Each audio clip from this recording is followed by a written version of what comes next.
archipelago of sea and sand. Now break down the acronym like you in class. Oh, they're selling the whole country. Ooh, they're selling aha. Now I never been down with no OPP. I talk about selling our people's property. Don't know who doing it, so don't round me out. Don't send no police round me and tell me shush my mouth. Where's our conviction? But where's our pride? We selling everything, selling our backside. Just go online, it'll make you sick. You can buy any island, just point and click. See, they're selling our country, yes, they're selling our land. They're selling our archipelago of sea and sand. Now break down the acronym like you in class. Oh, they're selling the whole country. Ooh, they're selling aha. Hey, hey. Ride him. My mother always say, when you find a donkey, ride it. Lose donkey. Man, come on. We got a whole nation in 73. Now we getting back the whole country. What kind of fools we must be, selling out for a bag of rice and a cup of tea. You know what does bug me? Help me understand. I can't find piece of property for under 80 grand, but I can fix this. I know what to do. I can squat just like them other people try make me do. See, they're selling our country, yes, they're selling our land. They're selling our archipelago of sea and sand. Now break down the acronym like you in class. Oh, they're selling the whole country. Ooh, they're selling aha. They're selling our country. Ooh, they're selling our land. They're selling our archipelago of sea and sand. Now break down the acronym like you in class. Oh, they're selling the whole country. Ooh, they're selling aha. I get everybody sell some every day.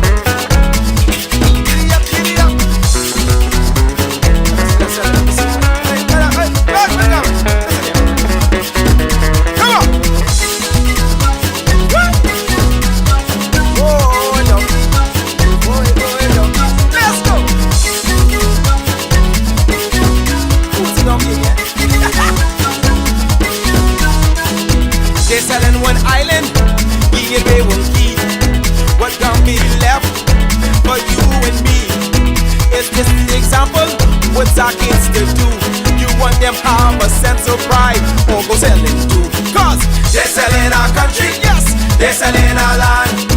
They're selling our archipelago of sea and sand. Now break down the acronym like you in class. Oh, they're selling the whole country. Ooh, they're selling aha. They're selling our country, yes, they're selling our land. They're selling our archipelago of sea and sand. Now break down the acronym like you in class. Oh, they're selling our whole country. Ooh, they're selling aha. They're selling our country, yes man. They're selling our land. They're selling our archipelago of sea and sand. Now break down the acronym like you in class. Oh, they're selling the whole country. Ooh, they're selling aha. They're selling our country, yes, yes. They're selling our land. They're selling our archipelago of sea and sand. Now break down the acronym like you in class. Oh, they're selling the whole country. Ooh, they're selling aha.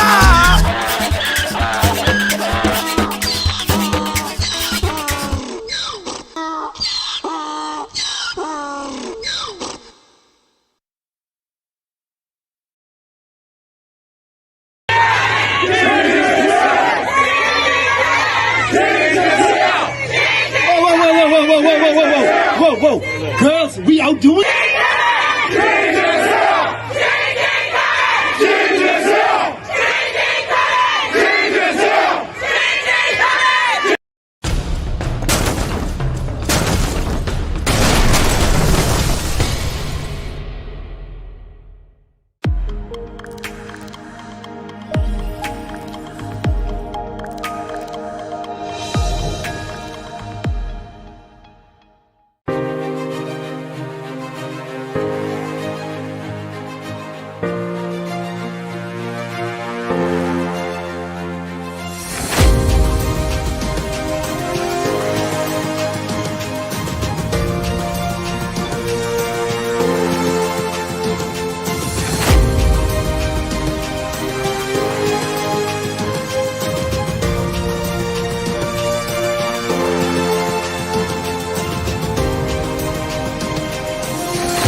Before the break, the question put to you was, people still associate you with the past administration that was labeled as corrupt and so forth. Do you believe that is to a negative with your electability? And how do you separate yourself from that and into what many people are now calling for, saying we need new blood? People are now saying we don't want the PLP, we don't want the FNM, they're two of the same.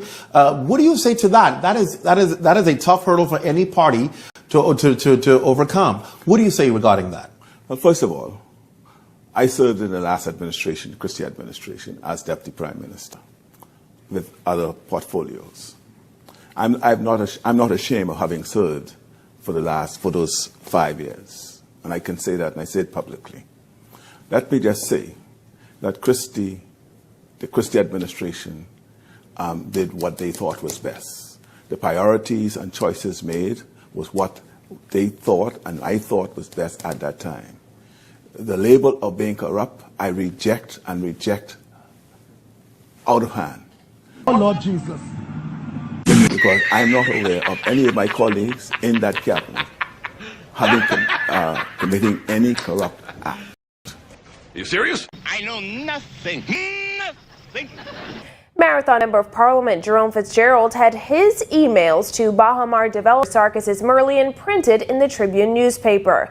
The emails showed that Fitzgerald sought to lock down Bahamar contracts, which would have gotten his family's company some big bucks. Kyle Joaquin tells us more. As a Tribune article thrust the MP into the spotlight, the story included alleged email correspondence between Fitzgerald and former Bahamar developer Sarkis's Merlion, where it is alleged the cabinet minister reportedly sought to secure millions of dollars in brokerage, trucking, and limousine contracts at Bahamar. Just this past Tuesday, Fitzgerald and Attorney General Alison Maynard Gibson denied having personal business interests in Bahamar. Today, after his nomination, Fitzgerald wouldn't say much on the matter. I'm going to have a press statement on that later, so I'll respond to that later. Later today? Or? Yeah, today, yeah. Mm-hmm. Some people say you should. I'll respond to that later today. In one email released by the Tribune, Fitzgerald seeks to solidify a relationship between China State Construction and Bahamas Cargo Limited for BCL, a company owned by Fitzgerald's family, to collect paperwork and clear shipments for the resort. In another email dated May 18, 2013, Fitzgerald writes is Merlion requesting a brokerage contract. He writes, as indicated, we are ready to start brokerage and trucking for the Bahamar project and remain the brokers after opening. I would really appreciate it if we could be appointed your official broker for June 2013. But still, no answer from Fitzgerald. Any other questions? Okay. Reporters also sought to get a response from Prime Minister Perry Christie. Thank you very much. Thank you very much. Thank you very much. I see nothing. I know nothing. Report to show that he This is just the latest scandal to rock the Christie administration involving Fitzgerald. The MP was embroiled in controversy last year after he read the private emails of Save the Bay's members in Parliament. And a year before that, the report on the Marathon Rubis fuel spill. Because I'm not aware of any of my colleagues in that cabinet having committing any corrupt act. I know nothing. Nothing. Police denied the arrest and release of a consul general over the weekend is leading to opposition claims that the Christie administration is again interfering with the course of justice. In a press statement, the Free National Movement quoted eyewitnesses to claim that Bahamas Consul General to Atlanta, Randy Roll, was arrested by police in Bimini last Friday after he used obscenities against officers who would not allow him and 3 American guests to enter a restricted area which had been cornered off by police. They claim as a result of his behavior and language, Roll was handcuffed and placed into a police vehicle while one of his female companions repeatedly beat on the police car as it was being driven away. The opposition claims Roll used his one call while in police custody to contact Prime Minister Perry Christie, and that eventually a call was made from the police commissioner to the head of the Bimini police station, followed by Roll's release from custody. The FNM says Prime Minister Perry Christie is now duty-bound to explain to the Bahamian people the circumstances surrounding Roll's arrest and subsequent release. Government has yet to respond. Because I'm not aware of any of my colleagues in that cabinet committing any corrupt Oh, you have got to be kidding me. act. Police are still investigating recent claims that Agriculture Minister V. Alfred Gray used his office to secure the release of a convicted man in Mayaguana. The FNM now suggests that abuse of power appears to be systemic within the Progressive Liberal Party. The FNM is calling for a full report on this latest incident to be sent to the Commissioner of Police and made public. Because I'm not aware of any of my colleagues in that cabinet committing any corrupt act. Oh, Lord Jesus. Mr. Mitchell held a press conference today, accompanied by his attorney, Raynard Rigby, after the comments made in the Senate linking him to the distribution of visas and passports to ineligible applicants. He blamed a Foreign Service officer for the statements, which showed up in a WikiLeaks document which Senator Folks referenced in Parliament yesterday. Because I'm not aware of any of my colleagues in that cabinet committing any corrupt act. Opposition members objected to those comments on a point of order. However, the Prime Minister cautioned them not to speak too soon as the water and sewage forensic report was to come.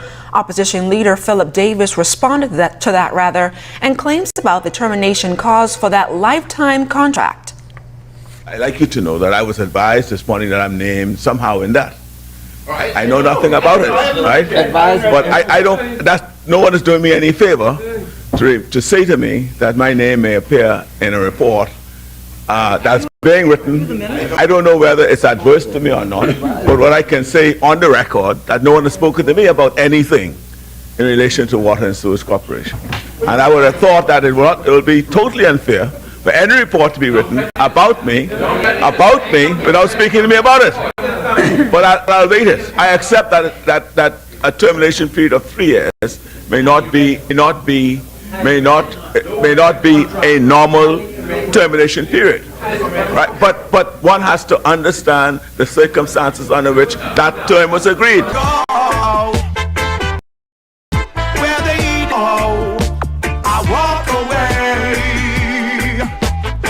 Sinking sand, no wicked man up here. Corruption. My people have had enough. Them said want the good stuff.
Ladies and gentlemen, and welcome. As always, it's always good to have you here. My name is Lincoln Bain. I am the leader of the Coalition of Independence, and it is Tuesday, the 18th of July in the year 2023. The year is more than halfway gone, and thank God, because we're almost a year down to getting rid of this corrupt and evil PLP government. When we saw that video that we opened with, when Bahamian people saw that interview by Clint Watson of Philip Davis, we should have known what to expect. But I can guarantee you, it is worse behind the scenes than you are seeing out there. They are raping and robbing this country as we speak. You knew it would happen. It always happens when the PLP comes to office. But they made it so that we wanted minutes gone so bad that we would vote for the man that we knew would probably be the most corrupt prime minister in Bahamian history. We got a lot to talk about today. I want to talk about BEC because there's a lot that you don't understand about what's going on with BEC and the rape and robbery that's going on there. And I got to talk about Keith Bell. Keith Bell just continues his rampage. I want to update you on where we are and dealing with that situation that went on previous to this with the funeral. All right. So thank you all for tuning in. Thank you from wherever you're tuning in from. I'm going to get straight to it, and so the intro isn't too long. Ladies and gentlemen, we thank you for your continued support. We thank you for continuing to share the live, to share the live, to share the live. Ladies and gentlemen, it is always a pleasure. And so now Keith Bell is in the headlines again, but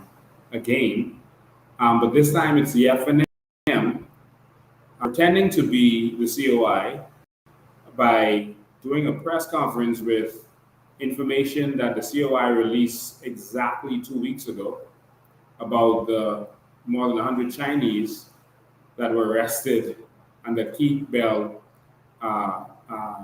we're told that by the workers at immigration that he released them. And so the FNM, pretending to be the COI, decided to release this as if it's fresh information. And it confused a lot of people out there as if this is something that is new and that just happened. Well, I'll update you to let you know exactly what's going on. Because it's comical the way the media in this country operate. And sometimes they do twist people and cause them to be confused. You'll remember that I announced this when I originally released the original voice note that showed Keith Bell at the funeral. I announced this information about the Chinese. We talk about it more on my next live because we got deeper information from those who were there and working and who gave us information. And when we went to the Prime Minister's office, these were one of the points that we delivered to the government in writing. Of course, the FNM was watching that. And they have no ideas of their own. And so the only things that they can talk about is what they had a COI talk about. And so the FNM decided to do some press conference or press release talking about this issue that we talked about weeks ago. The PLP and the FNM are having they're having a drought.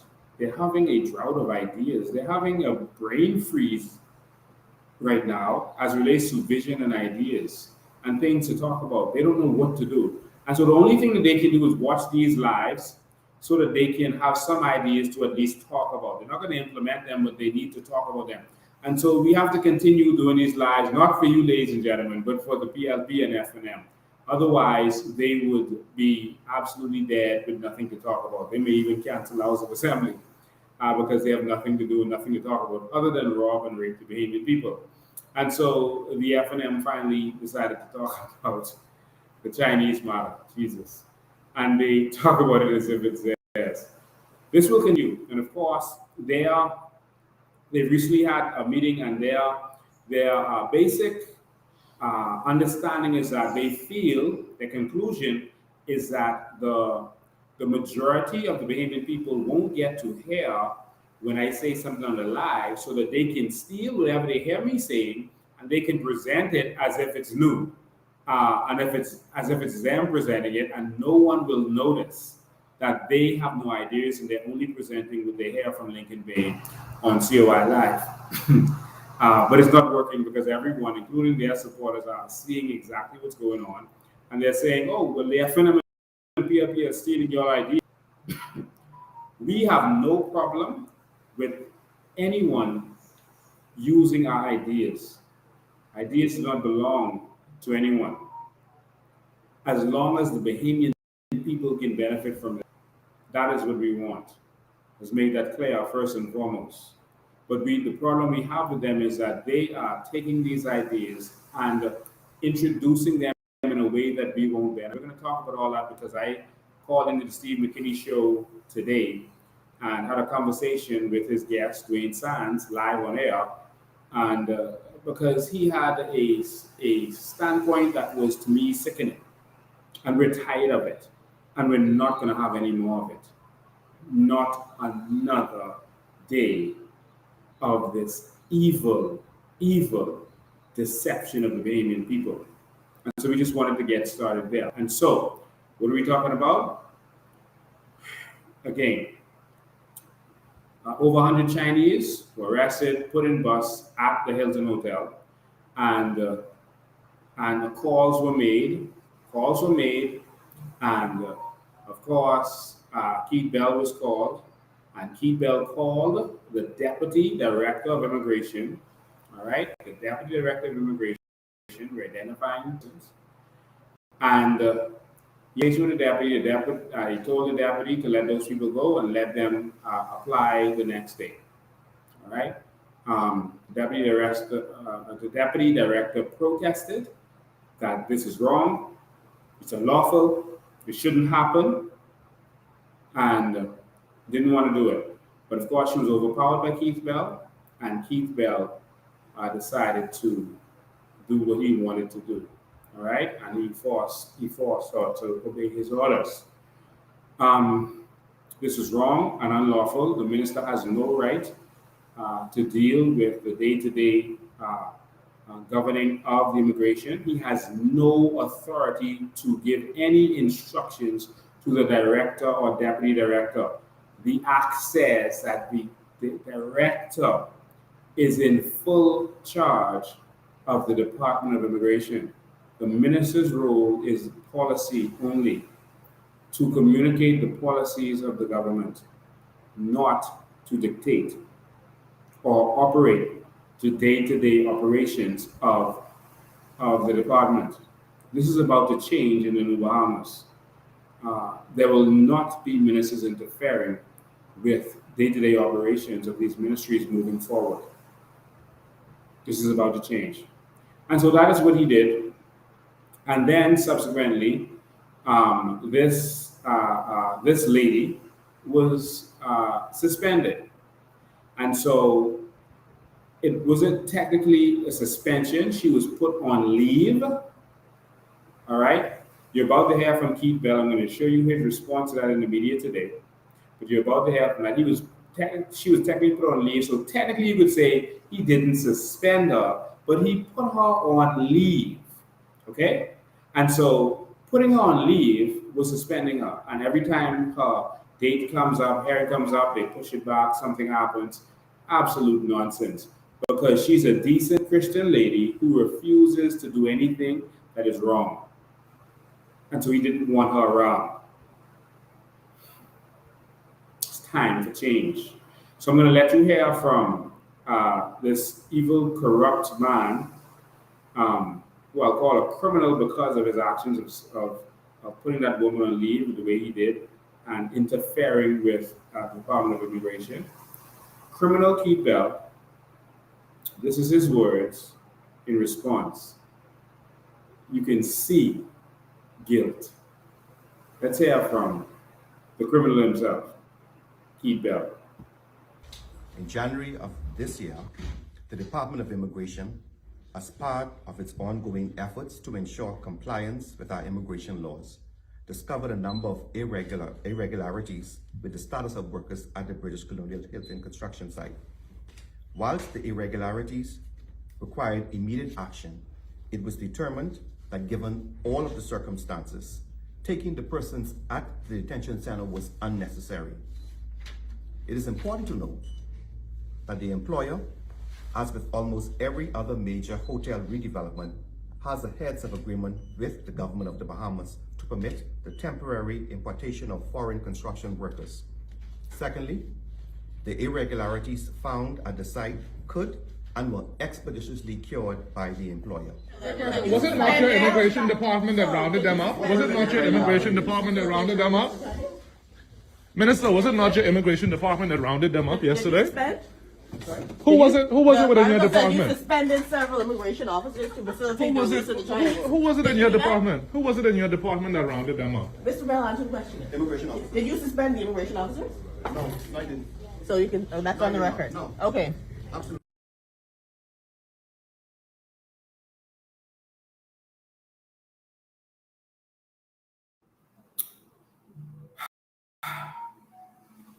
Ladies and gentlemen, we're going to go through that one more time.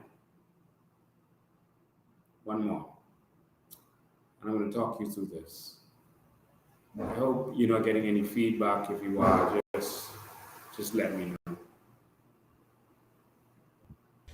In January of this year, the Department of Immigration, as part of its ongoing efforts to ensure compliance with our immigration laws, discovered a number of irregularities with the status of workers at the British Colonial Hilton construction site. Whilst the irregularities required immediate action, So the Department of Immigration found irregularities. They found persons illegally in the Bahamas. So, they've switched this now to irregular immigrants. But of course, he's playing with words again. They found some people illegally in the Bahamas breaking the law, for which it is a criminal offense. And it was found by the Department of Immigration.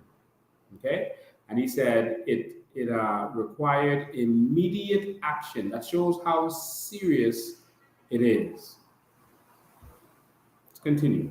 It was determined that given all of the circumstances, taking the persons at the detention center was unnecessary.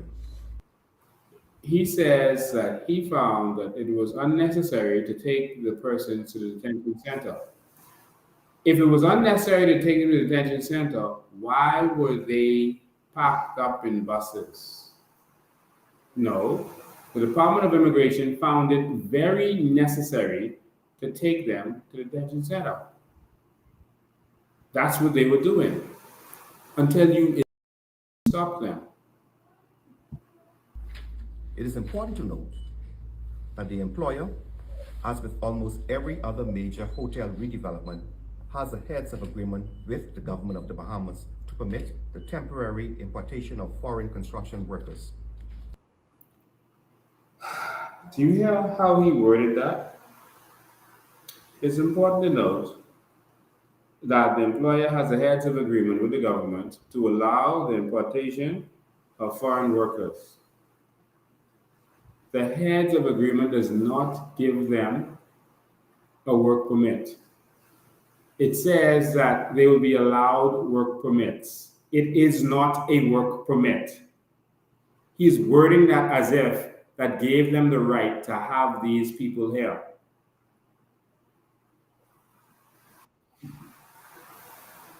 I don't understand. We can have a treaty with America saying that their citizens, we can have a treaty with America saying that our citizens can come to America with a police record. That can be the treaty. But if we attempt to come without a passport or without the police record and the passport, do we then say, but we have a treaty saying that our persons can? What is he saying?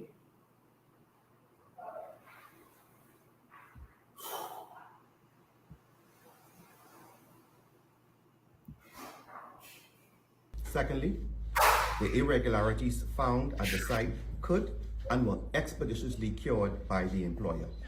Was it not your immigration department that rounded them up? Was it not your immigration department that rounded by the employer? Was it not at the site could and were expeditiously cured by the employer? Was it not your immigration department that rounded them up? Was it not your immigration department that rounded them up? Minister, was it not your immigration department that rounded them up yesterday? Who was it within your department? You suspended several immigration officers to facilitate the release of the Chinese. Who was it in your department? Who was it in your department that rounded them up? Mr. Bell, answer the question. Immigration officers. Did you suspend the immigration officers? No, I didn't. So you can, that's on the record? No. Okay. Absolutely. Who was it that arrested them? Immigration officers. Did you suspend any of the immigration officers? No. Ladies and gentlemen, I don't know what else babies need to see or hear. I don't know.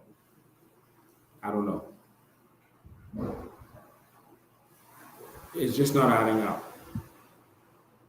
It's just not adding up.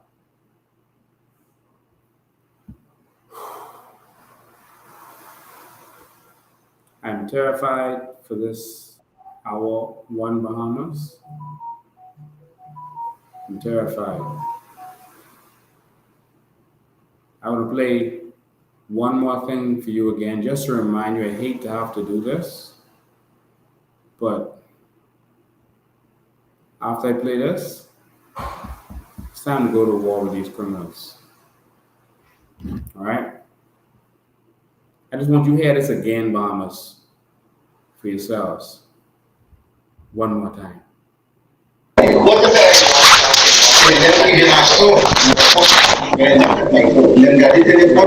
saw that my message was promised, but say my WGD treatment right gave more. What I'm about to do is unorthodox. Some of my fair lads are indeed unorthodox. I want this racing, I want you to build up a little bit of strength. Like Mark Zustelman, my dad, Marty, a church I asked for your support. My don't release to Paul Nasa as I'm about to bestow citizenship. Passing my Bible to my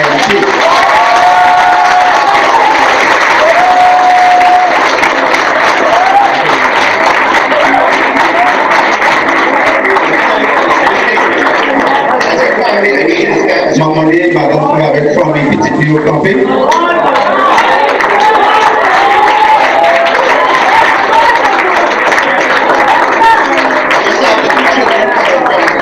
Maman, vous pouvez prendre pour nous. Des témoignages,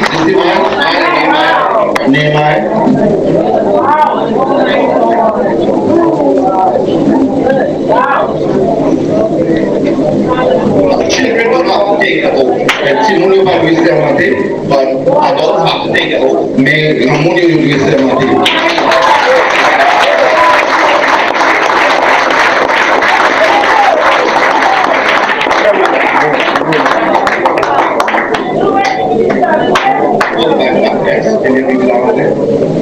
Tracy, you repeat after me and say I, and then full name. I, full name. Do swear that I will be faithful and bear true allegiance to King Charles III, King of the Bahamas, his heirs and successors, according to law, and that I will faithfully observe the laws of the Commonwealth of the Bahamas. So help me God. Remember the Bible.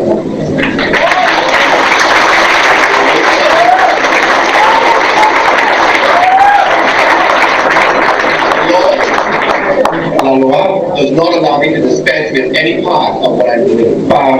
And so we will now sing the national anthem.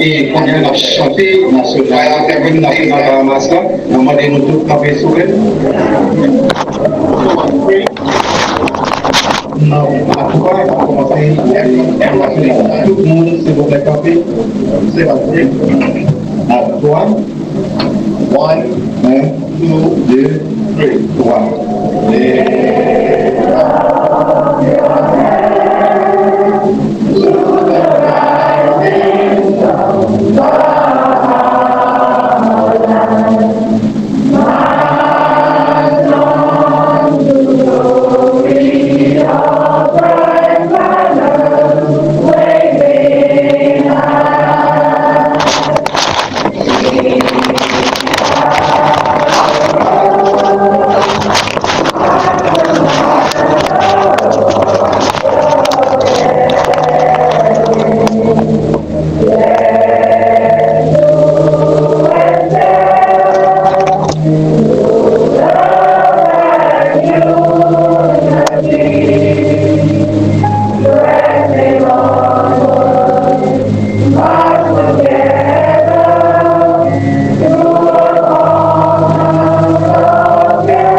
children de testimonio on behalf of the Honorable Prime de la part de ministre, cabinet, de cabinet, and behaviors everywhere. Et tout pays, tout partout, et dans tout lieu, nous tout bienvenue à ce développement comme nouveaux citoyens de Bahamas.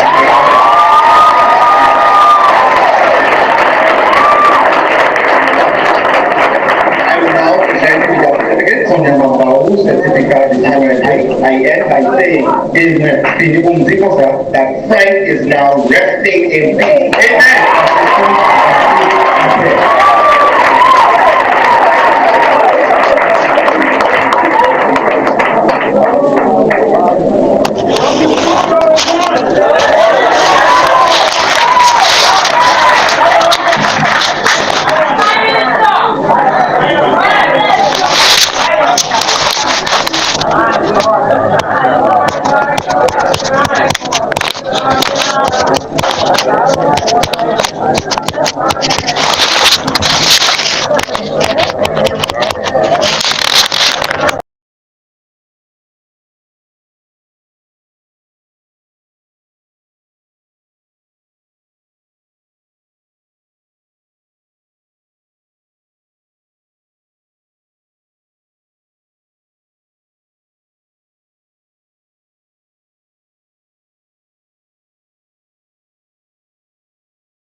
So that, ladies and gentlemen, is Keith Bell and more of his criminal activities. And of course, this is happening not in isolation. This is not a rogue minister, ladies and gentlemen. This is the plan of the Progressive Liberal Party.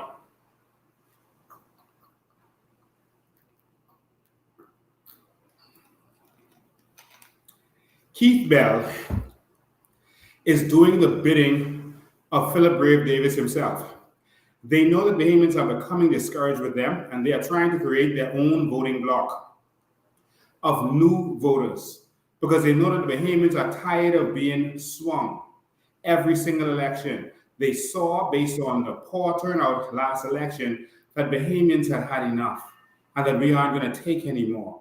Ladies and gentlemen, something is happening. And if you can't see this, we don't know what else to say. We got a call today just before we went live from a Bahamian lady, a hardcore PLP Bahamian lady who was disappointed when she heard that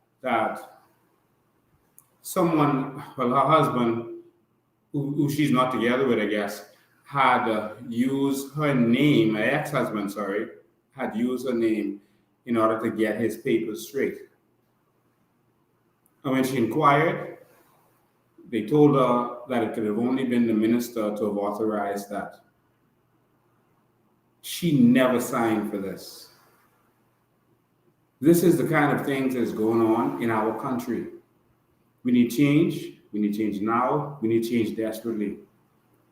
Now, someone told me that there was someone on social media, I'm not sure who it is, who had said that, that some immigration officers had got suspended as a result of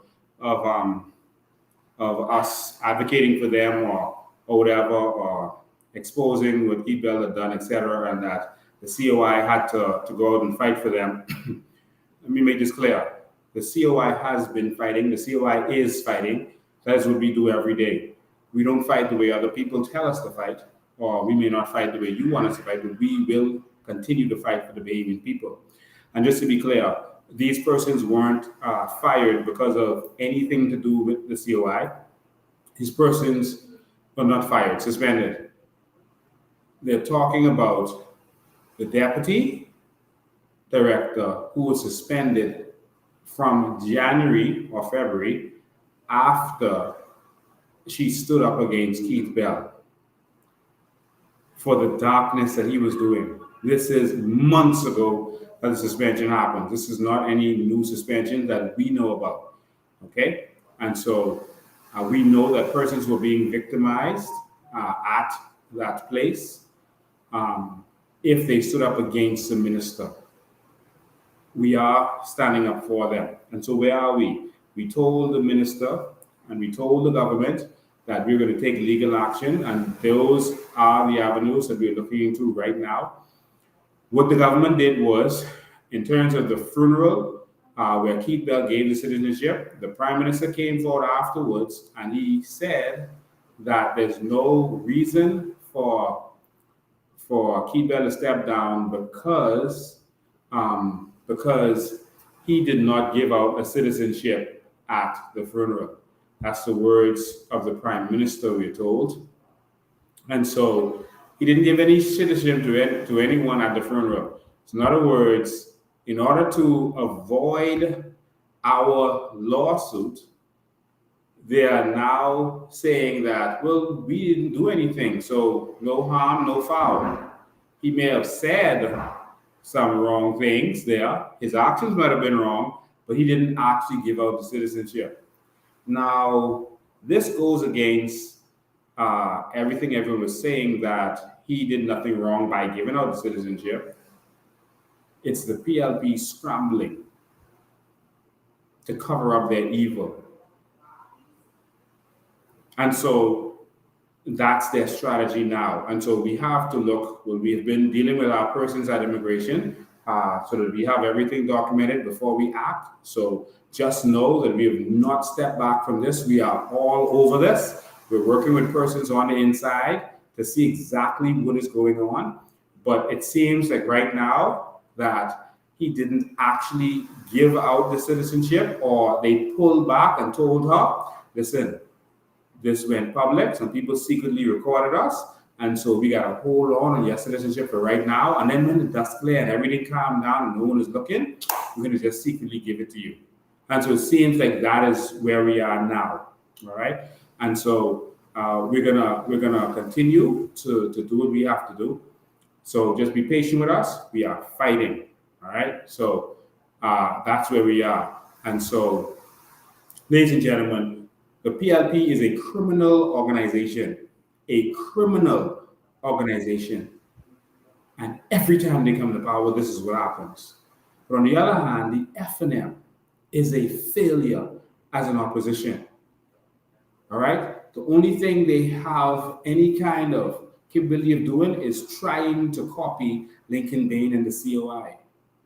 And they are a failure at that because they have no teeth. None. I hear the FNM asking for this and asking for that, asking the government to do this and the government to do that. Let me make this clear to everyone out there. The FNM is the Public Accounts Committee, and they can hold the government account for anything that they're doing right now. Anything. The FNM can hold the government account for BPL and all this stuff that they're crying about BPL. I'll talk about BPL in a minute.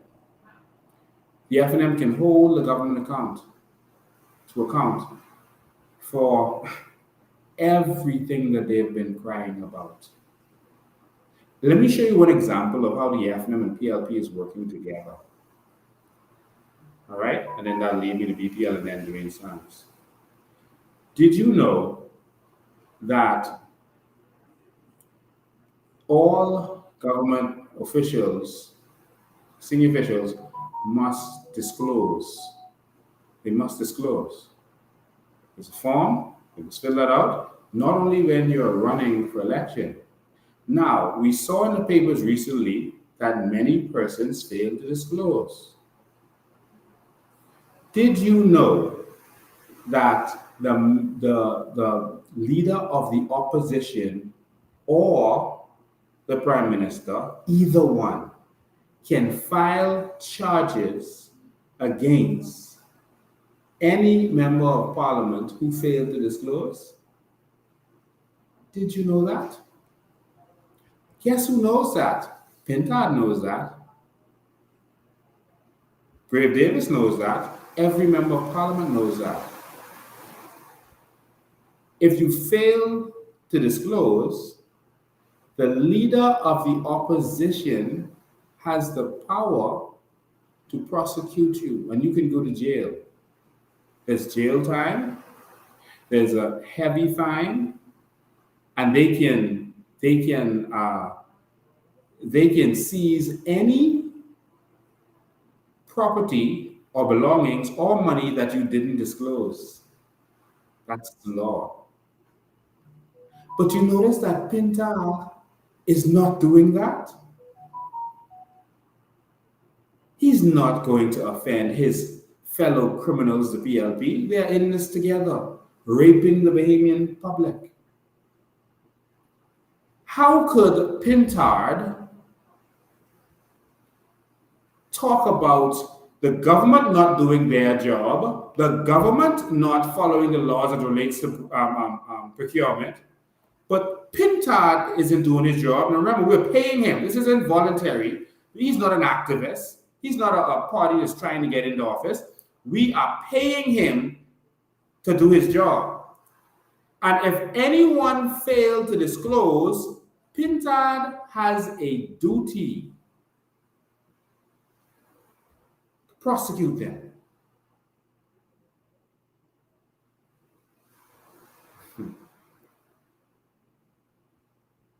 But no way, Pintard. Not one, not even one. I mean, they lock one of your people up, Pintard. You have a chance to lock 7 of them up. No way. No, because you're all in this together. You're all one. Oh, they lock 2 of your people up.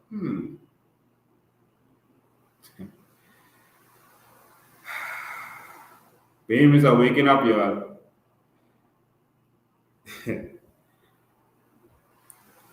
I want to say a couple of things now about, and so we're going to continue this fight with immigration. Y'all stay tuned. All right? Some bombs are going to get dropped. But remember, I told you this. Stay tuned. All right?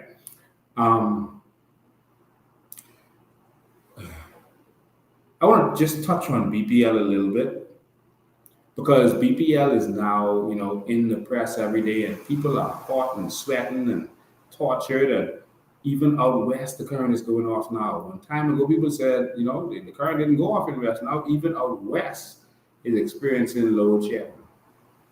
Out west. I mean, you think if they get load shed somewhere, it should start out west, because that's most of the people who have generators and solar, instead of the poor people who can't afford that. But I digress. I want to break something down for you, all right? I just want you to stay with me for a minute on this. I want you to focus on something. Did you notice that there was a fire in Andros that caused them to lose power in Andros? Yes, you would have noticed that. Now, there's a fire in Andros, and they said that they restored the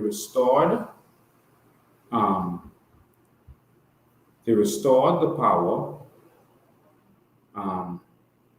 Excuse me for 1 second. We got to get some power back onto this device so we can continue the live.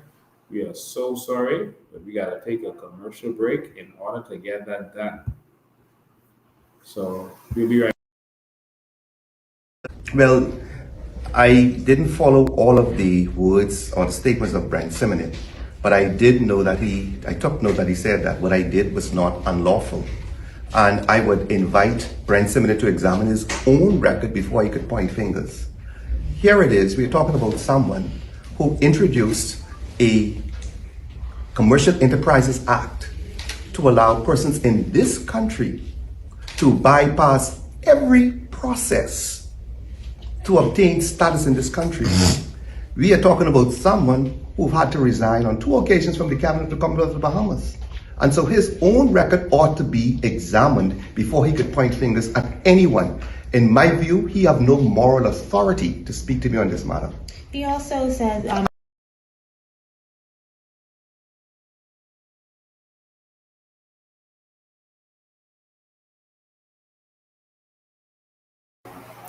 So sorry for technical difficulty just now, but let's look at BPL for a second. BPL is in a serious state. All right, serious state. I want you know I want you to pay attention as I walk you through this to the fact that they said that they lost power in Andres, for example, Andres, and then they said they restored the 1.2 megawatts that they needed. Now that sounded like all they needed. So if it was 1.2 megawatts that you needed, 1.2 megawatts. All right, that's a lot of power. All right, 1.2 megawatts they used to restore power to to Andres. Okay. Now, I want you to pay attention to something. 1.2 megawatts. That's interesting.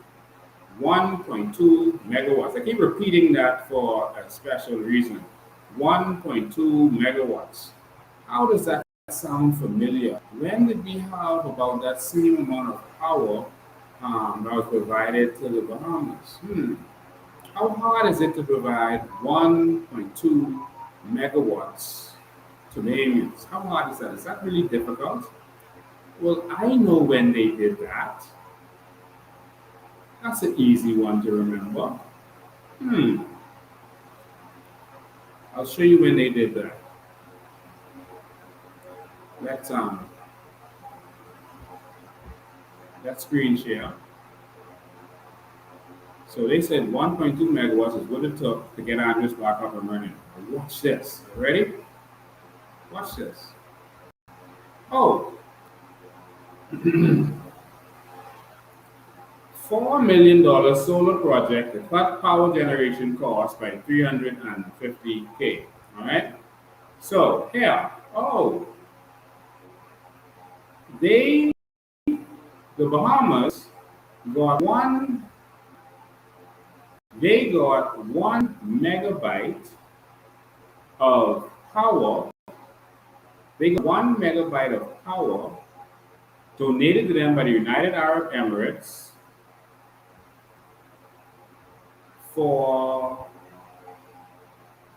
and it cost, they said, $4 million. Now, you need to pay attention also to the fact that it costs less than that today, much less, because you need less solar power to do it. So the average cost today is about, if you do research, 1.5 million, 1.6 million to 3.6 million in order to do the same thing today. All right? That's how it would work today. I hope everyone is hearing me properly. Let me make sure I got a good sound check. All right, make sure everyone is hearing me properly.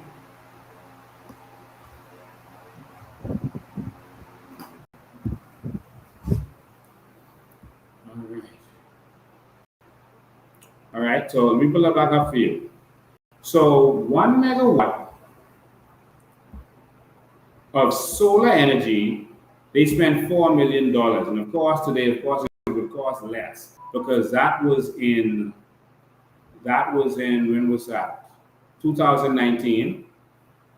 And you know what they said.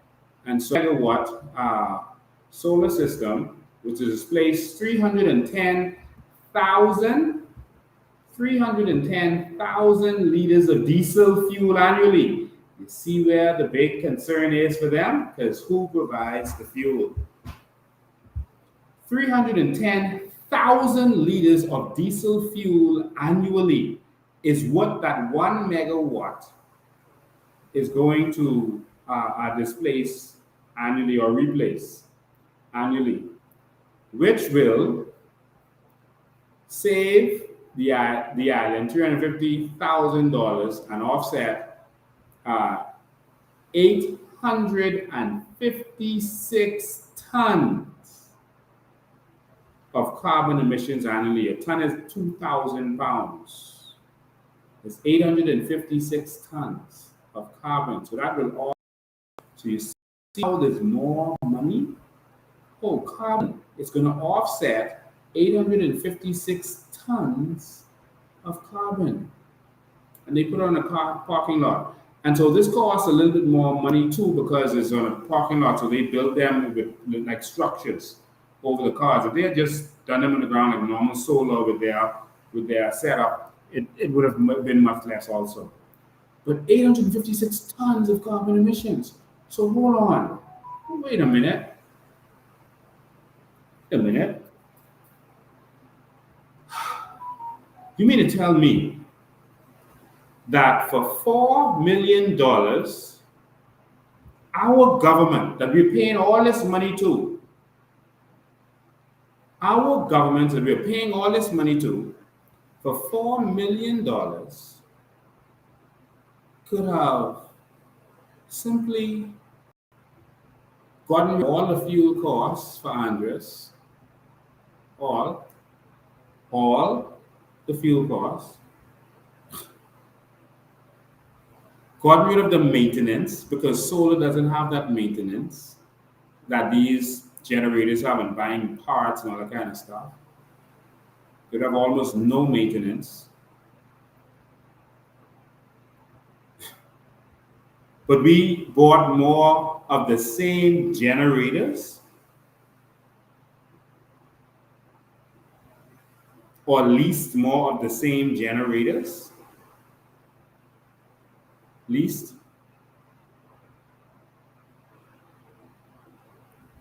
For hundreds of thousands. They're saying right last time they checked their cost was $600,000 to get them back up and running. They could have spent $4 million and problem solved for future generations. They could have given free electricity to all of North Andros. But hey, they want you to keep voting for them and making them rich. Doesn't that make a lot of sense? You gotta keep your politicians rich. Keep them rich. Because if your politician isn't rich, who's going to give you the $50 when it's time for election? The wonders of this country that we live in. And so, not only, because they will say, okay, you have maintenance costs and this kind of stuff. Listen, the maintenance costs would be more than covered, staff salaries, et cetera, by the money that you make from the carbon offsets. Just by installing that power plant, you would make money every year from carbon credits instead of from your customers that can cover any cost and bring extra change in your pocket as a government. The Bahamas would benefit from going solar while not charging the Bahamian people $1. But you choose to make focal, sun oil, the FNM and the PLP rich. Remember what Leslie Miller said? You blank the sweat. Continue to make them rich. Continue to vote for them because what they say, we selling dreams while they live in their dream and you live in a nightmare. There's some people right now whose current is off and they can't even watch this. They got a little bit of charge left in their phone. They don't want to turn off.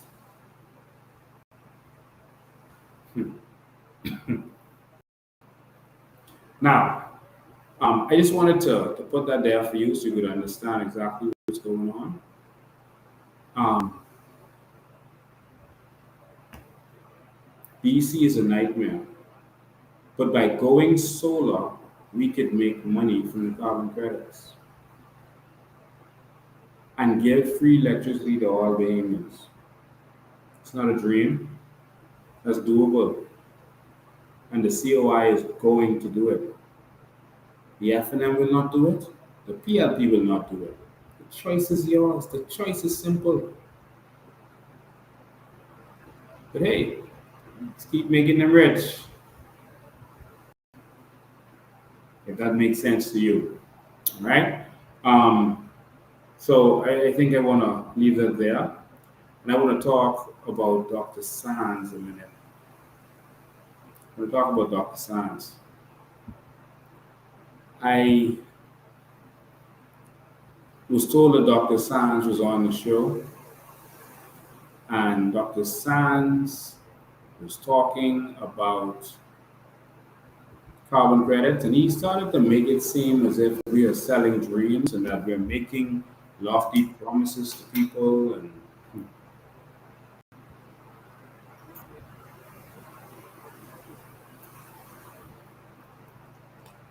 I don't know how many of you watch him on Steve McKinney's show, but it was horrendous. It was disgraceful. I'll try to play it. I'll try to play a portion of it on air for you to see if you can get the sound. You can let me know if you get sound. Otherwise, we have to keep going. I'm gonna try to play a portion of that. I was really passionate in that conversation, and that really hurts and angers me when I hear the nonsense that these evil, gut-up politicians spew on a daily basis, trying to keep us down, trying to make sure that we get nothing. I mean, it's beyond evil. Let me see if I can. Yeah, I'm gonna try to fast forward to about where it was. Hopefully you can. Hopefully you can hear this. I haven't done it like this in a long time, so you can let me know if you have technical difficulties or if you're hearing this properly. All right, let's try this and see if that works. So I'm going to screen share, and you can let me know if you're getting the screen. I just want those who didn't get to watch with this. And the reason I'm showing you this is because I want you to understand that the PLP and FNM are working together. They're now coming together to share the same message. And their message to you is going to be that we're selling dreams again. Brave Davis has walked back on what he said before. Remember, all he was talking about was carbon credits. Carbon credits could make billions of dollars, and now he's trying to walk it back, saying, "Oh, we know we only can make enough to pay the bills, and we can eventually reduce some taxes, and eventually get something from it, and eventually this and now Wayne Sands has the same talking points. Eventually, something, or we don't want people to think this and that, and the PLP and FNM are working together. And I want you to believe that if this election is close, they're going to tag team. If PLP has 10 seats, the FNM has 10 seats, and the COI has 19 seats, you need 20 to win. The FNM and PLP will become one party in order to avoid the COI winning the election. I guarantee you that. That's when you will see their true colors. They are going to work together from now until the election. Him and Pintat are already working together. Because the most terrifying thing for them is the COI becoming government and empowering you all. They ain't want to be getting locked up, They are worried about you being empowered more than anything else.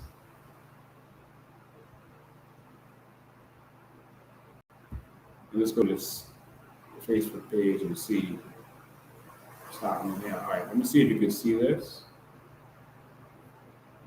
Let me pull that up. And let's see.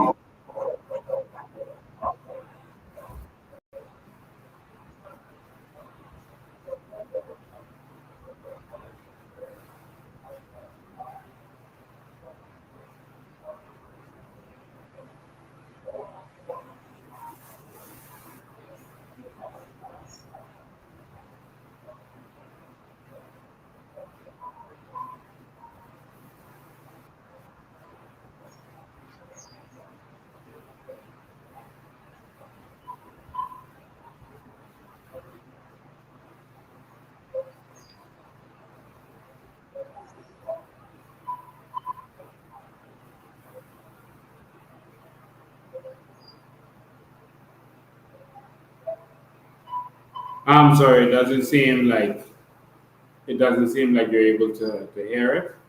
So I'm going to pull it back. I'm so sorry. I'm sorry, it doesn't seem like you're able to hear it. So I'm going to pull it back. I'm so sorry. I'm sorry, it doesn't seem like You know what I'll do? I'll just show you it from. I'll just show you it from this other device. I'm sorry, it won't be as technically sound as it should be. But I wanted you to hear this conversation because I want you to see the similarities of the PLP and F&M and how they are now walking back and trying to lie to you and trick you on everything that has been going on. Let me see if I could get this to where it should be. I want y'all to hear this because I want you to see that the PLP and F&M are one. Pay attention to this, all right? So I'll play it from the device. I'm sorry. I have to do it that way. Let's see how we could do it. Let me see how we could do this.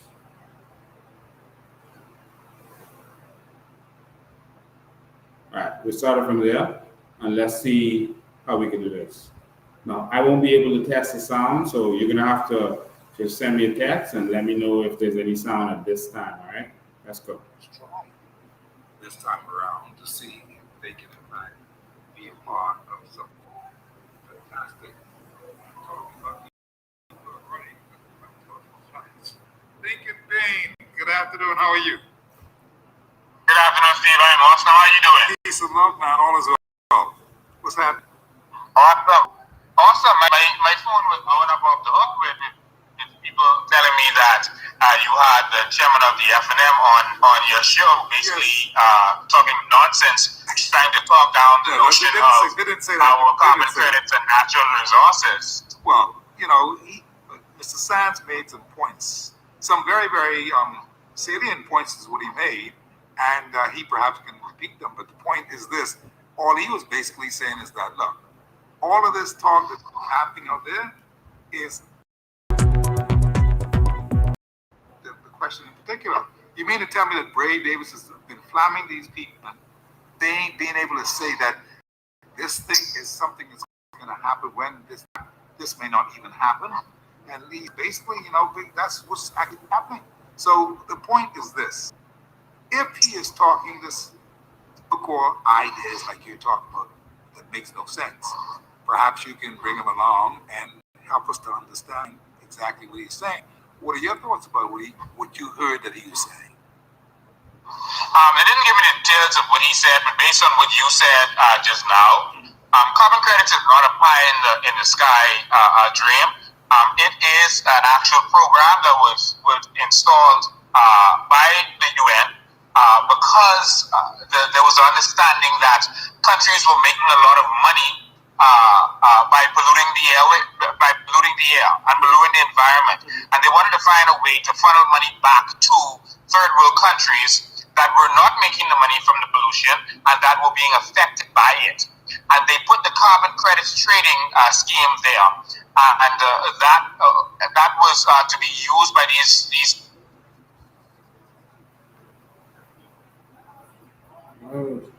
I'm sorry, my phone that is going on. All right, there are countries that have been trading carbon credits. There are countries that have been making monies from this. In the European market, carbon credits are worth roughly $100 per carbon credit right now. That's just over $88 88 euros per carbon credit. In California, they also have a market there.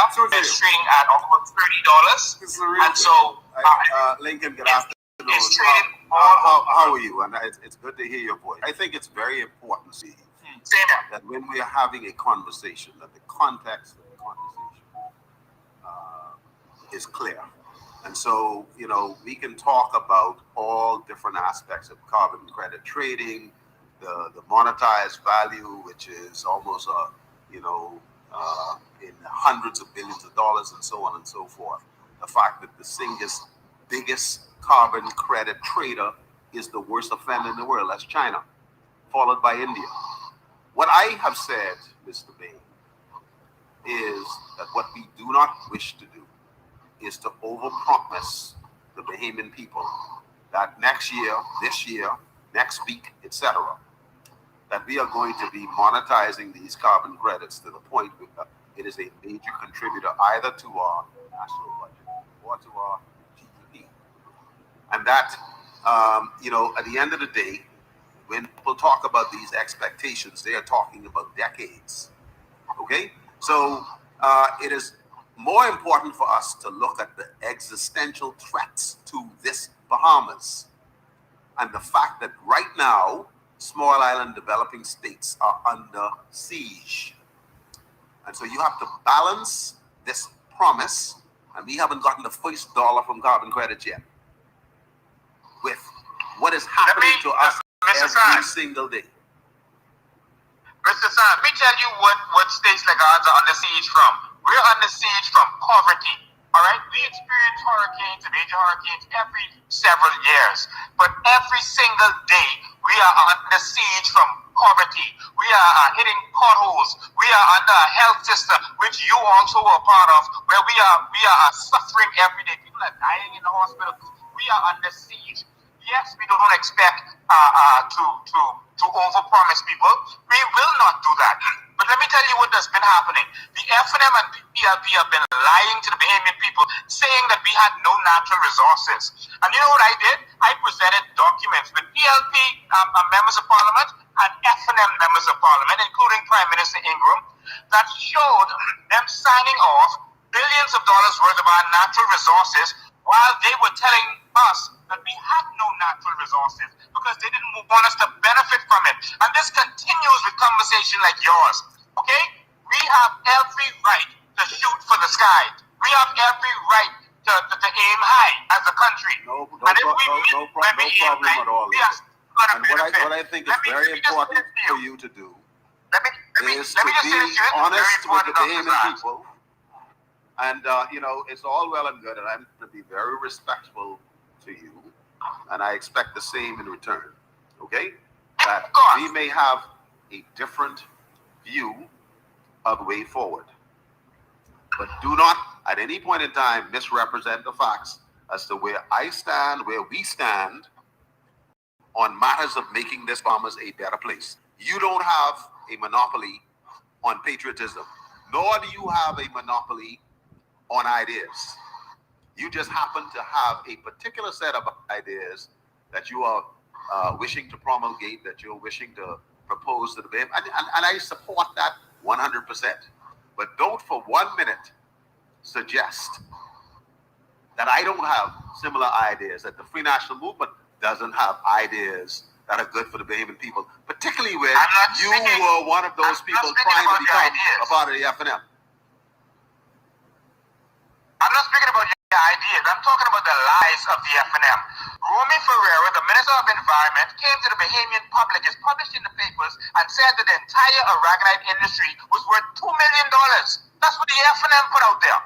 All right? The lies that y'all have been telling. And y'all are still continuing to try to talk this down. Every Bahamian can benefit from our natural resources and carbon credits, and we are fed up. The people on the streets are waking up. They have access to information, Dr. Sands. And we are tired of the lies. All right? There's a major carbon credit market out there. Lincoln, we don't have to argue, you can tone your voice down. You don't have to shout at me. I can hear you, my brother. I'm sorry, I was driving in the car and there's a lot of wind behind me, so pull over. I am not going to raise my voice at you. I'm passionate about this, man. People are suffering, man. I'm hearing people crying every day. I'm seeing women sleeping on beaches. Bahamians don't have to be suffering, man. I'm passionate about this. Why are we lying to the Bahamian people? Why is it every budget under the FNM and the PLP, they say we make $0 from our aragonite and $0 from our limestone? We had Carl Bethel come in the Senate, and Carl Bethel said that the cosmetic industry is making billions and billions of dollars from our flora and fauna, and we're getting nothing from it. We've heard nothing back from that. Where is this coming from? We see treasure being discovered in our waters. I brought out this conversation about treasures. The government was pretending like we had no treasure. And then all of a sudden, 2 days before election, in the Tribune, they found 13 treasure ships, each worth over $1 billion. One day that they've already went through the wreckage, and it's worth over $1 billion. We heard nothing about that again. That's our money, man. All I'm saying, Dwayne Sands, is give the Bahamian people what is rightfully theirs. We're begging for nothing, Amen. That's ours. Dwayne Sands, Don't promise me something you cannot deliver. And what you are basically doing, Lincoln, right now, is in your exchange with me, is you are pretending as if I'm not listening to you. I'm listening to you. But listening to you and respecting you doesn't mean that I have to agree with you. But what I will insist that you do is that you will listen to me if I listen to you, and you will respect what I say. Go ahead. Okay? So we have different views of this thing. You may go ahead and tell the Bahamian public that, if a COI government is elected, this is how it's going to look. Okay? This is what you are going to do. And this is what your revenue is going to be based on. What I believe that we ought to do is to be more realistic, more honest with the Bahamian people, because they have been promised dreams. People are selling them dreams every day. I am not one of them people. Well, friends, you've gotten your first debate between Dwayne Sands and, of course, Lincoln Bain, from one from the COI and one from the FM. The only person missing now is Brave Davis. He's out of town. Matter of fact, he spends more time out of town than he does in town. You think we could arrange that so we could have this three-man debate on the show? It wouldn't be me. It would be the leader of the Free I National. understand. But in this case, you represent I just want to make sure you understand, Steve, that Dwayne Sands is talking about selling dreams. The only people who have been selling dreams to the Bahamian people over the last 50 years is the FNM and the PLP, and they've never delivered on any of their dreams. They've only delivered suffering and misery. And we have an opportunity, whether you want to or not, we have an opportunity to empower our Bahamian people, and that is all our agenda is. I'm not looking for anything. I'm not looking for power. I don't want anything. All I want is the Bahamian people to get what is theirs. And that is a legacy that we can all be proud of. That is an accomplishment that any serious politician can say, I transform my country by empowering our people. That is a legacy that we can all do. And I think that the study has gone out saying the carbon credits from seagrass is worth $156 billion. Yes, all right? That's monetized. The seagrass, all right? So if that is their study, that is value there. Even if you really get $1 billion from it, that is value. Even if you don't want to believe it's $156 billion, that is value. Give us what belongs to us. That's just the seagrass. That is not the mangroves yet, and the forests that we have, and the coral reefs. All right? There is value there. And all we're saying is let's explore this and stop trying to talk it down. That the value of our natural resources is something that we cannot put a price on. It is priceless. Now, that said, the question is, how do you monetize it to the benefit of the Bahamian people? That process, which we are looking at, is something that is not going to happen tomorrow. Okay? What is happening right now? It's happening now. Our natural resources are already being mined, Dr. Sands. They are already monetizing our limestone, our aragonite. It's happening. So, the total contribution of our aragonite, we've had this debate. We've talked about oil in the Bahamas and whether we should be drilling for oil.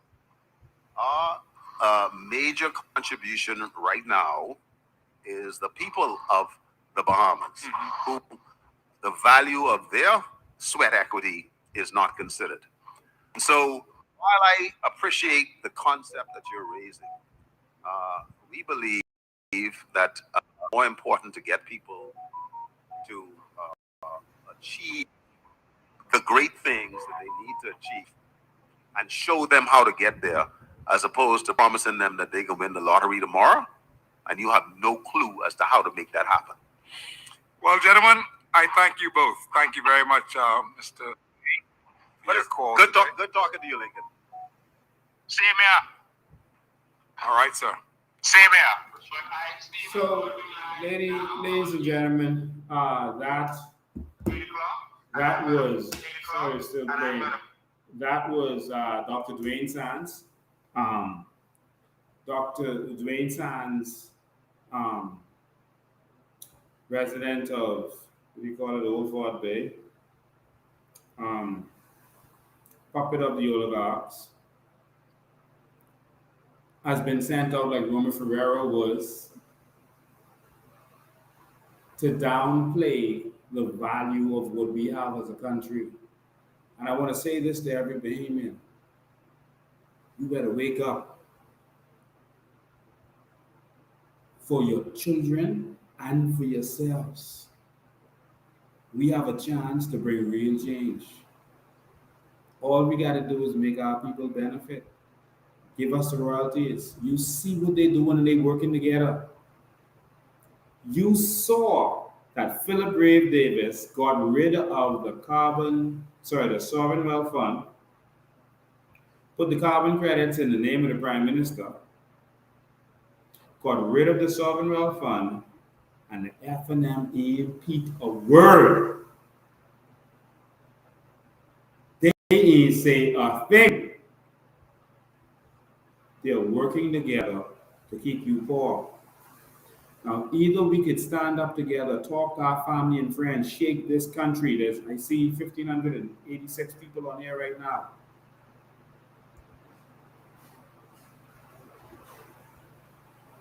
Either you shake up your family and friends and you make this revolution happen,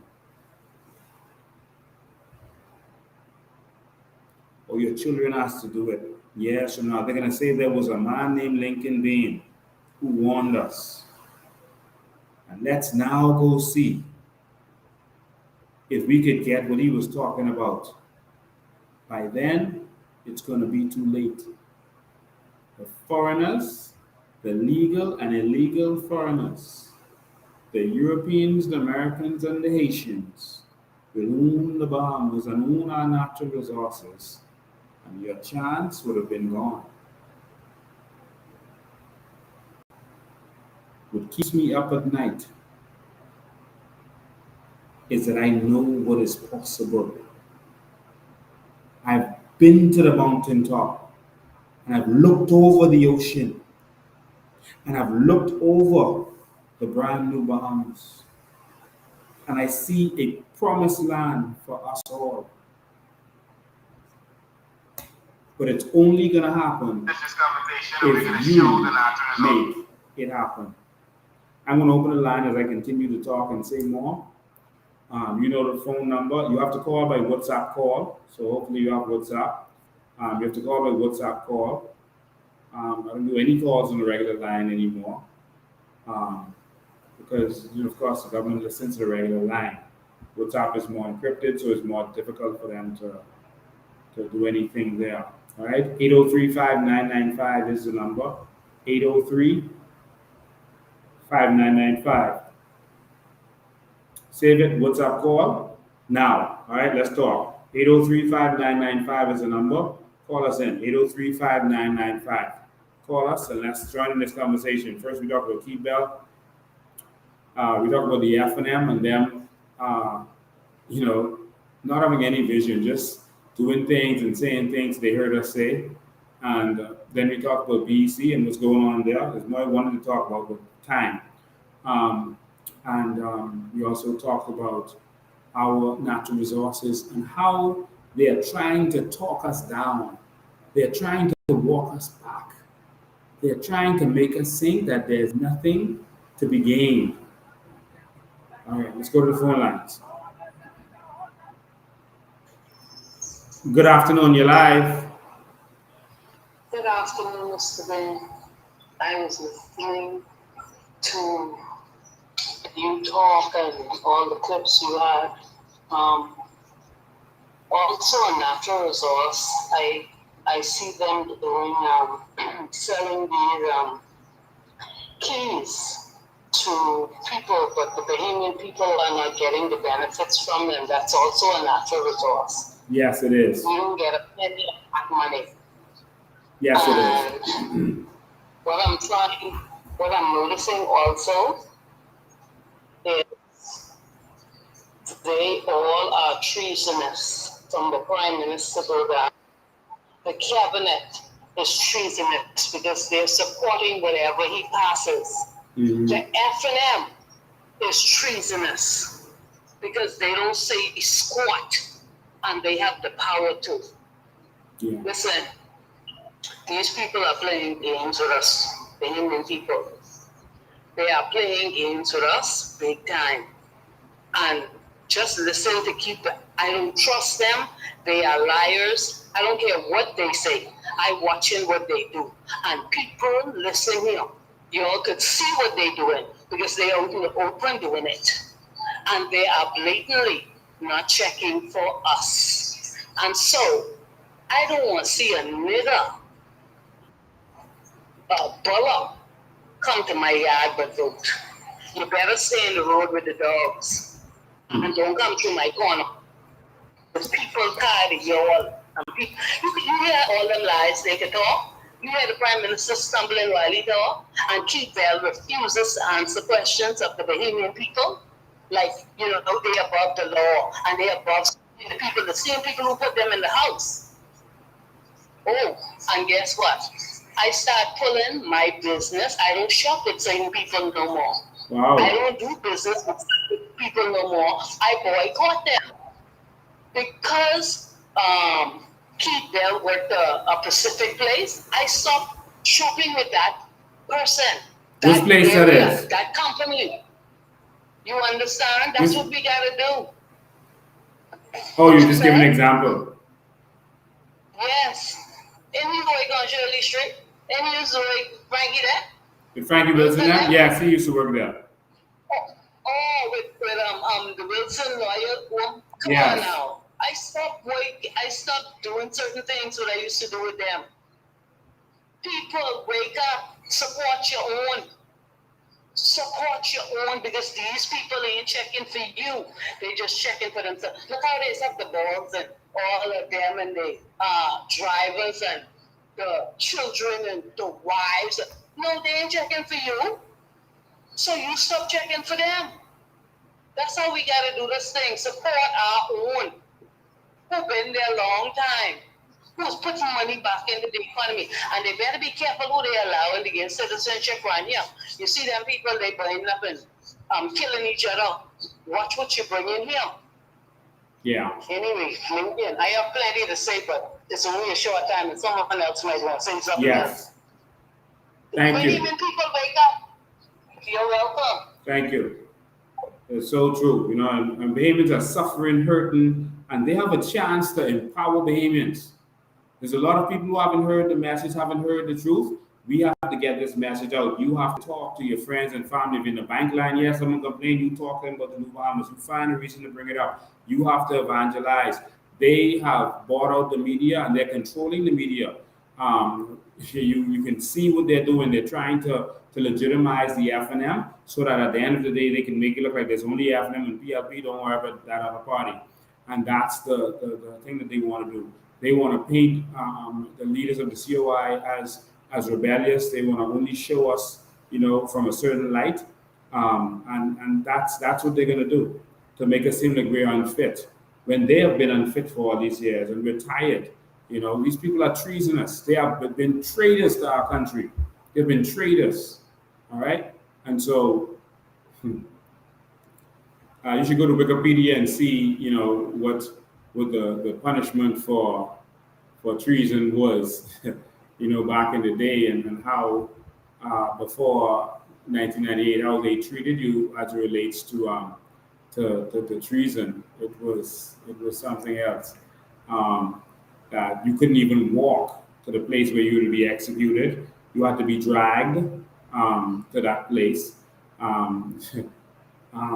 It was serious. We'll look it up. Good afternoon, you're live. What's going on, Lincoln? I'm alive. All right. Respect. I like how you put it on your boy, on Steve McKinney. Yeah, man. Thank you. I like that left and the right. with Mr. Keith Bell, who he's talking about. If you notice, if he doing what he was doing from the police days, and he bring that attitude where it is right now, I have just a feeling how much people they already, like, just say sanctioned to be here without proper documents. Mm-hmm. You get what I'm trying to say? Yes. Because if, let's just say, if the authority is them who's sitting in the seat who's supposed to have full autonomy, what is the full power without them intervening. Mm-hmm. And every time they try to do their job, they intervene in the box scene. We get throw blows at the, at the officers there, but not knowing what really going on behind closed doors. Mm-hmm. Because I look at the whole scenario when you always with Ms. Curry. Yes. And you always about to do what you all do. And a call came in for a chief police to go do what he had to do to stop you all. For not a chief police, on this show we call names. For BK Barnaby Jr. to come down there and stop us, break the law by interfering with us executing our lawful right. Now, what I'm saying is, you see how everything quiet down. See, with this nation, things is quiet down. I like how you just keep regurgitating, keep Bell. Keep him front and center. I like that because that guy what did that to Miss Curry, he got to remember what that woman fighting for, and that's so to me, it ain't no issue. Human people, if you only see clear as day, they representing everything to me what is wrong. Because then she was saying there's a fella in there who threatened her. Yes. I only asking there was a particular that's the fella there. that BK Barnaby came and walked straight up to. And that's the one he was standing with when he made the declaration. Okay, now here's this. And when you all go in there, you all meet landlord, church owners, people of different things were going on one lot, right? Yeah. Okay, so and nobody was bring out for that. And I find it surprising because you spoke to each individual, even the person who did the threat against you all. He was a landlord. He was the one who built that I think who come up to you and say, man, don't destroy this and don't destroy that. See, I don't forget. You get what I'm trying to say? I hear you. Now, if you flip that for you, for Bahamians, and this is where I stand. Everything that happened in the Bahamas, the government and the Haitians them caused it, and whatever taxes and things were going on, they tax us as law-abiding citizens. This is how I look at it. So I'm looking at it, let's just say if 10 people come illegal in this country today, my fear, and this is what I'm saying, my fear is you fighting against the wind because based on what Keith Bell doing, it's showing me like it got to be something what's going on to let these people know like when they hear. Because if you listen to what coming out of the Abaco, them houses explode over 300 a year today. Over 300. And when you've been there, when you're exposing that wasn't that high, eh? I'm only asking. No, you're right. So they saying Abaco now, I was listening to the news there, and I being like, this can't be the Bahamas. Because they saying now Abaco, you got these people opening up shops popping up everywhere with the illegal, like selling this and selling that. And my mind just programmed because I being like, when we talk about you too, and people, we defending. Now I haven't a lot to say because I say as this go on, this man speaking pure facts. Because you might not remember what you're saying because you're saying, look here, these people, it was sometime in using Abaco when you say these people can open up shop. You don't realize what you say today. That shocked me because I say, this man say that must be about a year ago. And now this woman calling in another show and saying how Abaco on the verge of like lawlessness. You get what I'm trying to say? Yeah. And so like I'm to me, this is what I'm saying. Why nobody, and forget Brave Davis, why nobody on the opposite side questioning Keith Bell, and I say ask for his resignation, like put him in the front of the courts. I ain't talking about you, I talking about the opposition, why like nobody pushing for him to go in the front of the court. See, All I saying is the Bahamas need the example of one, Yeah. one high official. The Bahamas just need an example of one to show that, okay, yeah, the law can still prevail, but because we just see things and then we move on. My fears, even for that woman, that poor, my mind is going on so much, Miss Curry. That is make me feel bad because I watch a nation of wrongdoers clap when you all gone on. That will never leave my image. Clap when the police pull you off the date, share that on. And the police to me, they feel good. Not all of them. The ones who come to do it, I ain't talking them ones who come to, I talking about that man who they stand here in the Freeport. He should be exposed. They should be like all over every so often you bring him up to make him uncomfortable. But somebody got to start to me. Somebody got to stop, Lord, make an example of the one. And you know who's the right one? I think Keith Bell should be the right one because he gone beyond treasonous. Because guess what? Well, in the New Bahamas, we'll start with him, all right? All right, then, thanks. All right, I got to run. Thank you, man. Appreciate it. All right, we will start with him in the New Bahamas. He has what is coming to him. You know, what people like Dwayne Sands don't understand that the natural resources in the Sovereign Fund are not just about the money that can be made from the natural resource itself. The money made from the natural resources is never to be touched. That's not to be touched. That's the principle. You are to trade with that money, multiply that money, and then the revenue that you generate from that money is what is saved, touched. A small portion of it is touched. But the principle is never touched. So the billions that will be made from our natural resources will not be touched. It is what is invested and generated from it that would be touched. And so that has infinite exponential possibilities. Exponential. And so this is what you do with these funds. And so our old school politicians don't understand these principles. They grew up in an era where you weren't allowed, Bahamians aren't allowed to trade in the New York Stock Exchange or any stock exchange. Why in the 21st century? Why is it that anything that could benefit Bahamians, they fight us and tell you it's illegal? Remember when Vonage came out? Remember when they first brought out Vonage, internet phones? They were like, oh, it's illegal. No, you're going to get locked up. If Vonage is illegal, no, you can't do that. Remember when Graham Rutherford first started talking about solar? And they started threatening him and saying, oh, it's illegal. You can't have solar. You got to get permission from BEC. And I had to go on the radio and say, that's nonsense. BEC talked about generating energy with a generator and a cylinder that spins. When the law was written, they didn't consider solar. So you're talking nonsense. So all you have to do is have your meter on the house, don't use it, and put up your solar. But anything that can benefit us, they fight it. Watch carefully, y'all. Watch carefully. And stop falling for that foolishness. I want to show this video to Dwayne Sands. This is what Qatar, that started out poor in the Bahamas, that didn't have any natural resources, and the people were dying in the streets. This is what some of the things Qatar is doing with their money. Remember, I talked about this stuff. A lot of stuff that I talk about, you're now hearing them talk about, and I heard today in the papers they were talking about how they're going to revamp Bay Street and bring entertainment to Bay Street.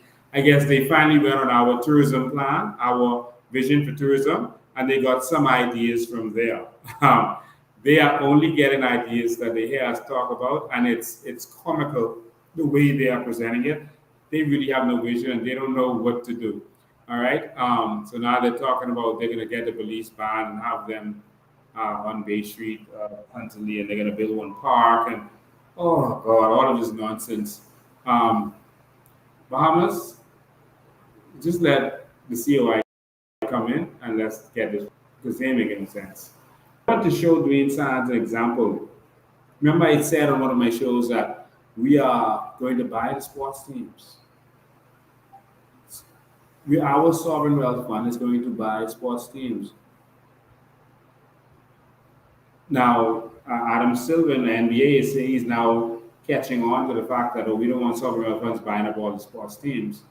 We want individuals to do it, but they're running out of billionaires to do it because sports teams are getting more expensive. I want you to watch this. This is the kind of stuff that we can do. We need to start investing as a nation. That's what Qatar, Dubai, all these countries are doing, and empowering all of their people. And everyone gets a dividend and a check every year. It's not just from the natural resources. The natural resources money is the seed money. That isn't the big money. That isn't where everything is going to be generated from. It's the seed money to get it started. Then we're going to invest wisely, invest sharply in many things around the world, like Norway did. Norway made $250 billion from their sovereign wealth fund, the investment of it during COVID and the lockdown, without even selling a drop of oil. I mean, that wasn't money from a drop of oil. That's Norway. From investing in Google and other companies that were very needed during that period. Qatar is investing all over the world. So all we need is a government with vision, man. Our children are going off to get educated and then being told that they are overqualified and they have to leave this country. We are sending our educated children away and people are still voting PLP and F&M. The COI is going to build a country that our children can come back home to. All the talent we need are Bahamians who are now building other nations. That is my dream. This is going to happen. Oh, Lincoln is going to go there. He's not going to do it either. No. My legacy is going to be that I've done it. What greater legacy to have than to be the one who empowered every single Bahamian? Oh, Lincoln is bad. He's sinful. He did this. He did that. But before I die, I'm going to empower every single Bahamian and then go to my master and let him say, well done. We can do this. We can do this together. It's just 2 minutes. I just want you to watch this and see what these nations are doing. Come on, Bahamas, we gotta wake up.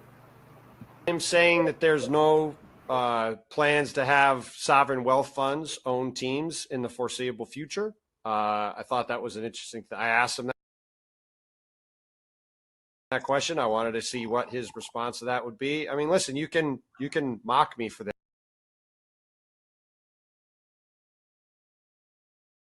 this, but if you've paid any attention to what's gone on with Live Golf, the sovereign wealth funds are moving into American sports. They've obviously taken over European soccer in many respects, and Adam can say what he wants. My just personal opinion is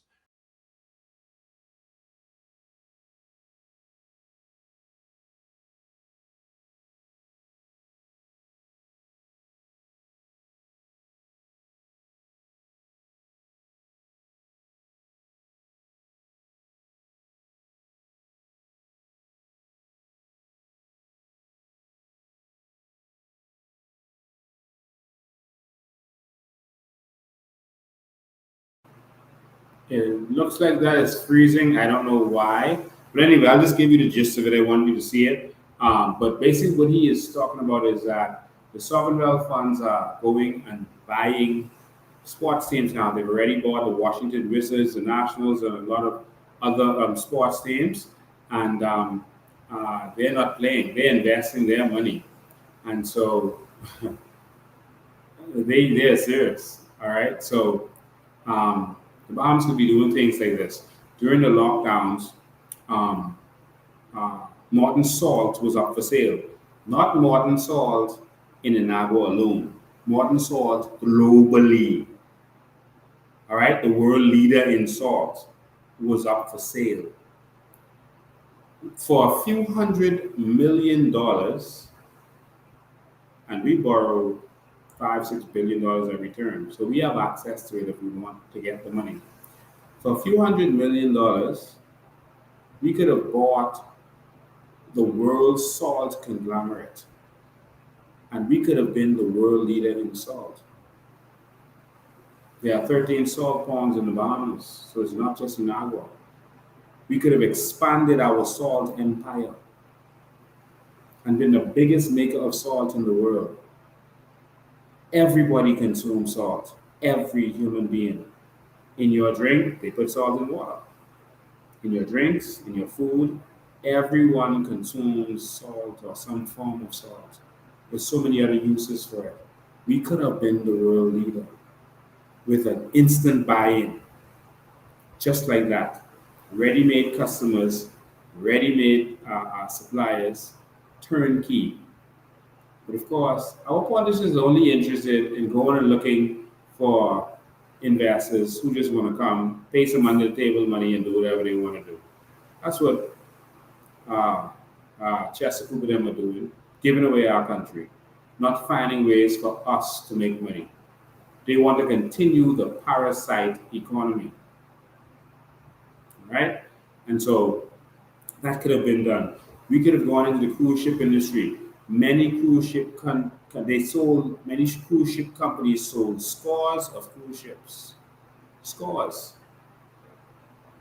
During the lockdown, we could have bought cruise ships for what you would buy a yacht for. They sold their ships for scrap metal because it was more expensive to have the ships just sitting for that long period of time. We could and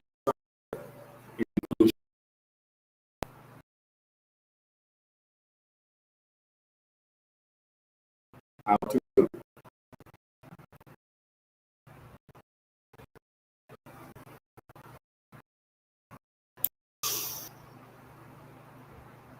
we could have moved our tourists throughout the Bahamas and spread the economy and give people a reason to move from New Providence. Bahamas, wake up. Connecting our islands initially with ferries, then some of them with bridges, starting with Elutra and tunnels. Bahamas, wake up. We could have then benefited from the tourism of other countries like Jamaica that is killing us in tourism right now. We could have had ships going to Jamaica and Mexico, Bahamian ships spreading our culture. We could have Bahamian ships going to Alaska and to Europe. A Bahamian European cruise sending our orange economy to the rest of the world. It's time to export our culture.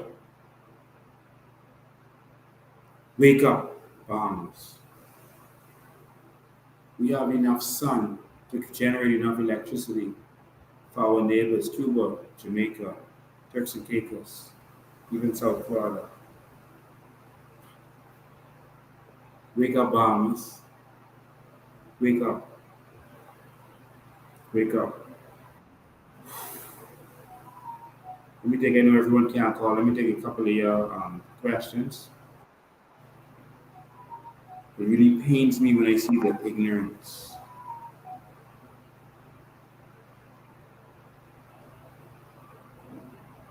And I see what we can be as a nation. And we sit down and let politicians rob us and railroad us every 5 years. The question is, will we wake up? That's the question.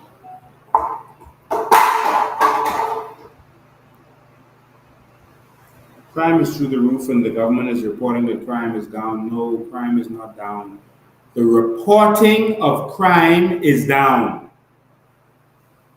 because people are losing their faith in investigations. People's cars are being broken into and they're not even reporting that anymore. People's houses are being broken into and they're like, please, they ain't coming. And if they come, they ain't do nothing. The reporting of crime is down, not crime.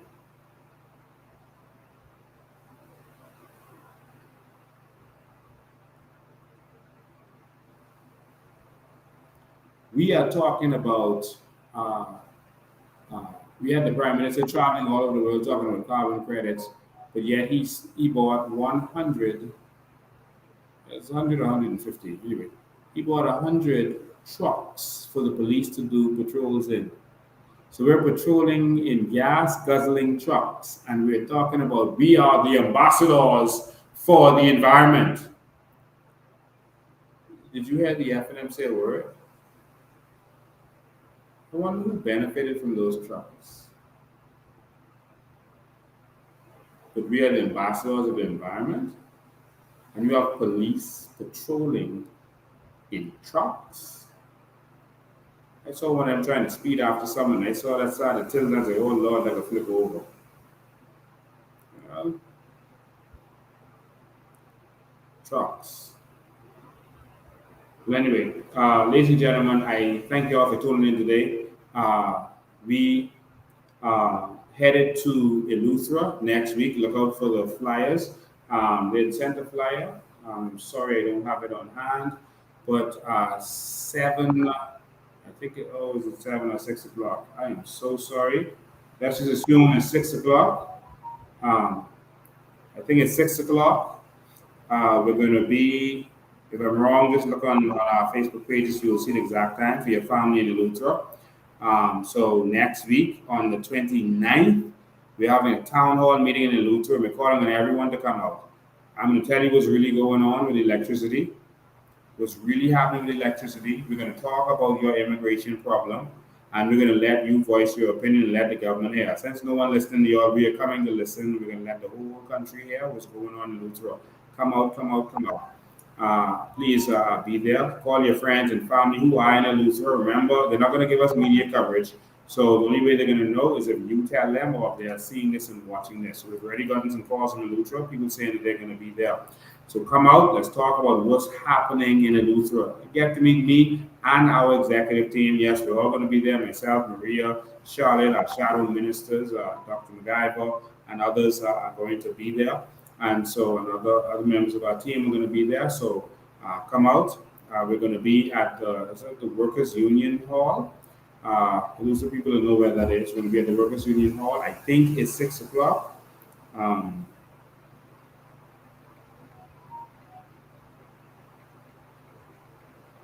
Make sure I have the right information.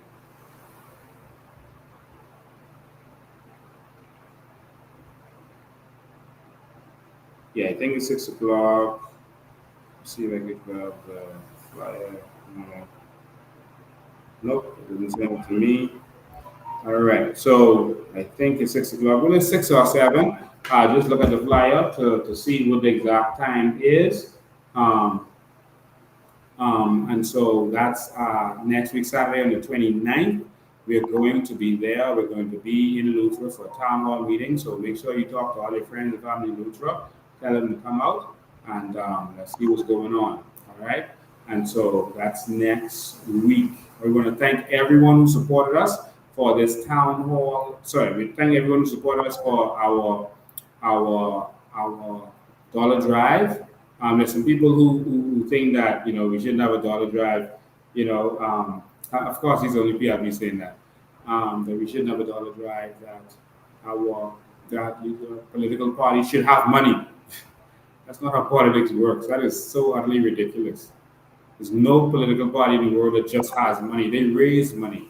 That's what they do. They beg. That's a part of politics 101. If you study political science, that's the first thing they say you must do. You must go there and beg for money. That's what you must do. The PLB had to do it. The FNM had to do it. In fact, the FNM was the king of dollar drives. They invented that. And they were the ones with all the old guard UPP money. They had dollar drives. Hey. All right? And so that's how they raise their money. And so that's what we're going to do. And so we are proud to reach out to the Bahamian people, to give them a way to participate in the electoral process, and that's what we're going to do. $1 at a time, we're going to take this country back and give every dollar back to the Bahamian people. Give all the power back to the Bahamian people. So that's what we're going to do. So looking forward to seeing all of you. And that is next week, Saturday. So if you're in Eleuthera, Next week, Saturday, we're going to be in town. And so make sure you come there, you're there with us, and you're able to participate in what it is we're doing. You can speak your mind.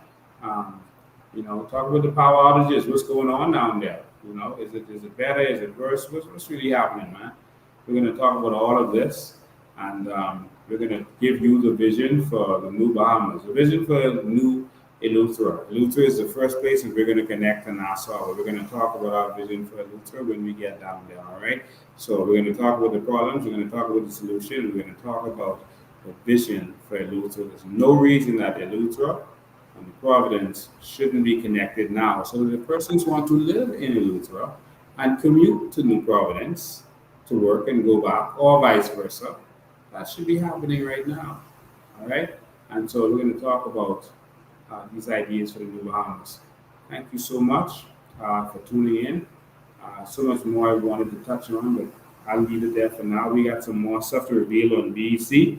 We're going to continue to fight Keith Bell and do the research, etc. that we're doing. We're going to continue to support the employees there and fight with them and make sure they're not touched. Sorry. Lastly, Atlantis is negotiating with their staff. The lady has not been restored her job yet, but they are in negotiation with the union, etc. And so they said whatever we did, it worked. But Atlantis is now negotiating, and they're at the table. They said they're not going to leave the table until the negotiations finish. So we'll see what happens. But again, we're calling on the unions to stand up, step up, and do what they have to do, and break the back of Atlantis. We have to make them bend or break. Be strong leadership, man. I can tell you one thing: when the COI takes over, what happened to that lady will never happen to a Bahamian in this country again. That's a guarantee. No Bahamian will be fired unlawfully by any foreign entity. That will not happen. You will not be victimized in our country. You will respect Bahamians, or wish you did.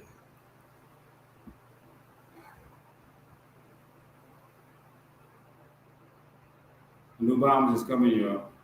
Just hold the faith. Stand up. And we call you to stand up. Change ain't coming. Change is here. If you need t-shirts, we have lots of t-shirts at our office. You can come down and get t-shirts, support the movement. Come and pay your dues. You can go online and on our website you can pay using SunCash, or you can go to you can donate going to GoFundMe. But you can come to our office and you can also donate and pay. You go to the office also in Grand Bahama and you can donate and pay there also. We're ready for change. We hope you're ready. Thank you all for watching. We're going to continue to stand up. We're going to see you on Sunday. We go live again. We have some more info to drop. Maybe we can drop some papers on Sunday. We can drop some documents in a long time. And drop some documents.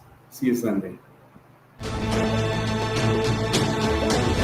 This may be the best citizenship in the world, and they all have it. Because of this card, they get free land, free education, free weddings, free hospitals, and even a free funeral. It's the citizenship of a country in the Middle East called the United Arab Emirates. This is what life is like for citizens from the Emirate of Dubai. And because the city is so generous, they get the craziest benefits I have ever seen. Are you ready for this?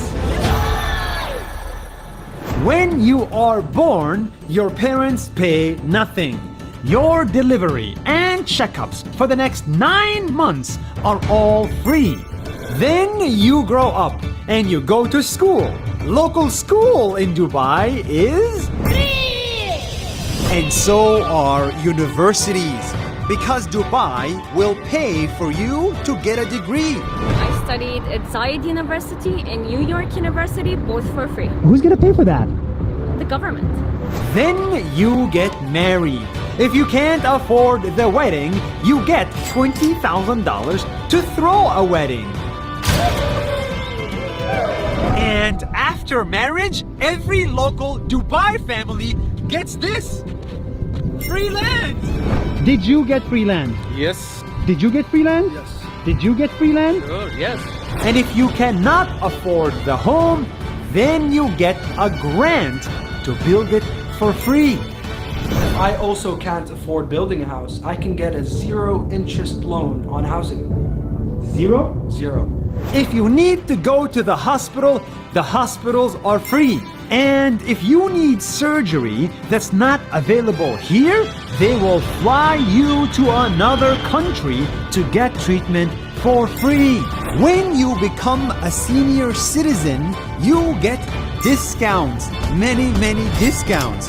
And if you live alone and can't afford it, Dubai will even send a caretaker to look after you for free.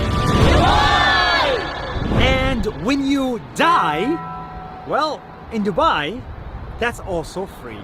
Your funeral will be taken care of, and Dubai will build a full tent with air conditioning within 5 hours of your death next to your home, so your friends can come and say goodbye to you. The point of government is to take care of people, and in Dubai, they take it to the extreme. Imagine if every city, every state, every government in the world did this. We would have a much happier world.